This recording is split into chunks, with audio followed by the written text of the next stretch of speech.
کے بعد فرمایا گیا کہ وما هذه الحیات الدنیا الا لہو ولعب وان الدار الاخرۃ لہی الحیوان لو كانوا یعلمون. کہا گیا کہ یہ دنیا کی زندگی کھیل اور تماشا ہے, لہو لعب.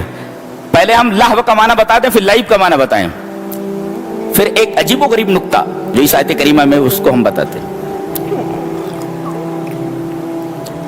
یہ دنیا لہو اور لعب ہے, کھیل اور تماشا ہے. لہو کسے کہتے ہیں اور لعب کسے کہتے ہیں؟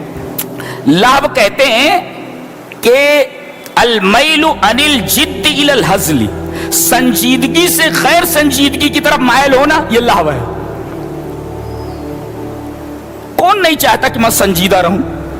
اور اسلام اپنے ماننے والوں کو سنجیدہ رہنے کی تعلیم دیتا ہے اور ایک سنجیدہ زندگی گزارنے کی تعلیم دیتا ہے. تبھی تو کہا گیا کہ زیادہ مت ہنسو, اس لیے کہ زیادہ ہنسنا یہ دل کو مردہ کر دیتا ہے, اور زیادہ ہنسنا یہ غیر سنجیدہ ہونے کی علامت ہے.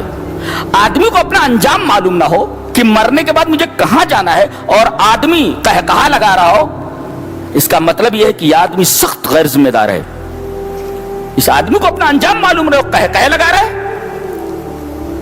تو گویا کہ کہہ لگانا اور کثرت سے ہنسنا اس کے غیر سنجیدہ ہونے کی علامت ہے. اور اسلام اپنے ماننے والوں کو سنجیدہ زندگی گزارنے کی تعلیم دیتا ہے اور کہتا ہے کہ تمام کے تمام مسلمان انتہائی سنجیدہ زندگی گزارے. اور یہ لہو کیا کرتا ہے؟ آدمی کو سنجیدگی سے غیر سنجیدگی کی طرف مائل کر دیتا ہے. یہ خطرناک چیز ہے لہو. اور لعب کس کو کہتے ہیں؟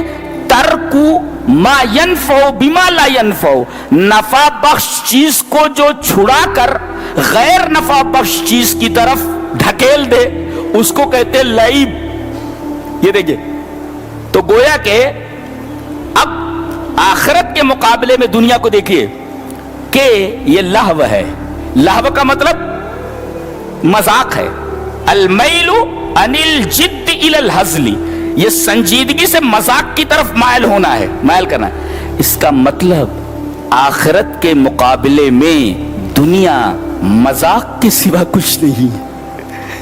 مذاق ہے دنیا, ہے مذاق ہے. اور مذاق کیسا ہوتا ہے آپ کو معلوم ہے؟ مذاق کر رہا ہے, یعنی اس کی کوئی اہمیت نہیں ہوتی. تو آخرت کے مقابلے میں دنیا کی زندگی مذاق ہے, اور سنجیدگی کے مقابلے میں غیر سنجیدگی ہے. یعنی آخرت سنجیدہ اور دنیا غیر سنجیدہ. اور لعب کا مطلب ترک ما ینفع بما لا ینفع, نفع بخش چیز کو چھوڑ کر کے غیر نفع بخش کی چیز حاصل کرنا, اس کی طرف مائل ہونا.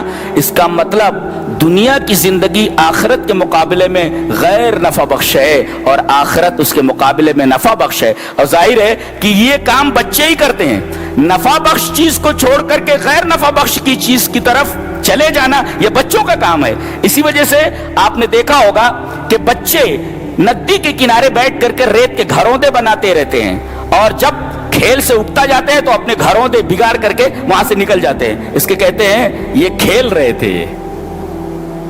اب بتائیے اس کھیل کی کوئی حقیقت ہے؟ تو آخرت کے مقابلے میں دنیاوی زندگی لہو و لعب کے سوا کچھ نہیں ہے. اگر آخرت سنجیدہ ہے تو دنیا غیر سنجیدہ, آخرت اگر نفع بخش ہے تو دنیا غیر نفع بخش ہے. اور بے وقوف ہی ہوگا وہ آدمی جو سنجیدگی کو چھوڑ کر کے مذاق کی طرف مائل ہو اور نفع بخش چیز کو چھوڑ کر کے غیر نفع بخش کی چیز کی طرف متوجہ ہو. اس کے بعد تقابل کیا جا رہا ہے. دیکھو دلیل کیا دی جا رہی ہے, وما هذه الحیات الدنیا الا لہو ولعب, دنیا کی زندگی لہو لعب ہے. اچھا, وان الدار الاخرۃ لہی الحیوان, حیوان نہیں حیوان. یہاں کہا کہ دنیا کے ساتھ حیات لایا گیا ہے اور آخرت کے ساتھ حیوان لایا گیا ہے. یہ دیکھیے دونوں کا معنی زندگی ہے. حیات معنی بھی زندگی اور حیوان کا مطلب بھی زندگی, لیکن دنیا کے ساتھ لفظ حیات لایا گیا ہے اور آخرت کے ساتھ حیوان لایا گیا ہے. دیکھ رہے ہیں آپ, وما هذه الحیات الدنیا, دنیا کے ساتھ حیات, وان الدار الاخرۃ لہی الحیوان, اور آخرت کے ساتھ حیوان. تو یہ حیات اور حیوان میں کیا فرق ہے؟ تو حیات کہتے ہیں ہی التی بعدہا موتن، ایسی زندگی جس کے بعد موت ہو، اسے حیات کہتے ہیں۔ اور حیوان کسے کہتے ہیں؟ کہ حیات لا موت فیہا، ایسی زندگی جس کے اندر موت ہی نہ ہو۔ تو بے وقوف آدمی ہی ہوگا جو ایسی زندگی جس کے بعد موت ہے اس میں مشغول ہو کر کے ایسی زندگی کو بھلا دے جس زندگی کے بعد موت ہی نہیں ہے، جس زندگی میں موت ہی نہیں ہے۔ زندگی مل گئی تو اب اس کے اندر موت آنے والی نہیں ہے۔ تو حیات اور حیوان کا تقابل یہ بتاتا ہے کہ دنیا کی زندگی آخرت کی زندگی کے مقابلے میں کھیل اور تماشا ہے، لہو لعب ہے۔ دنیا کی زندگی ایسی ہے کہ جس کے بعد موت ہے، اور آخرت کی زندگی ایسی ہے کہ اس میں موت ہی نہیں ہے۔ ایک دفعہ مل گئی تو مل گئی۔ کون نہیں چاہتا کہ ہمیشہ کی زندگی مجھے مل جائے، مجھے موت نہ آئے، اور کبھی بوڑھا نہ ہو آدمی، نوجوان ہمیشہ رہے، وہ نوجوان رہے، اس کی بیوی نوجوان رہے، نعمتیں کبھی ختم نہ ہو، کون نہیں چاہتا؟ اور یہ جو زندگی ہے یہ 60-65 سال کے بعد ختم ہو جانے والی ہے۔ 100 بہت کم لوگ کراس کر پا رہے ہیں اب جی۔